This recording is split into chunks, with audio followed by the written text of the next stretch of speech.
सरकार काय सरकारला लक्ष द्यावं लागेल ना। सरकारचं काय काही घरची जागीरदार आहे का अनिल परबांची? एसटी महामंडळ म्हणजे काय त्यांच्या बापजाद्याची प्रॉपर्टी आहे का? पडळकर आणि खोत यांच्याशी वारंवार संपर्क केला मात्र ते चर्चेला ते लबाड बोलतायत, खोटं बोलतायत। आम्ही आझाद मैदानावरती गेल्या 10 दिवसापासून बसून आहे। मी आजच इकडे पहिल्यांदा पुण्याला आलोय। आम्ही आझाद मैदानावरती आहे, तिथं तुमचे हजारो अधिकारी आहेत, पोलीस आहेत, आणि आम्ही कसं काय सापडत नाही तुम्हाला?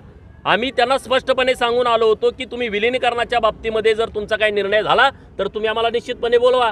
ते तुमच्या माध्यमातून सांगतायत की आमची दारं उघडे आहेत। अरे कुठल्या बाजूने दार उघडा हे कळायला पाहिजे ना। तिथं गेल्यावरती तुम्ही निर्णय करत नाही, त्याच्यावरती बोलत नाही।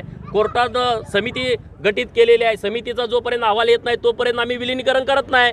तर या लोकांचा त्या समितीवरती विश्वास नाही, कारण 2017ला एक समिती गठीत केली होती या सगळ्या कर्मचाऱ्यांच्या प्रश्नावरती। त्या समितीचा अहवाल अजून आला नाही।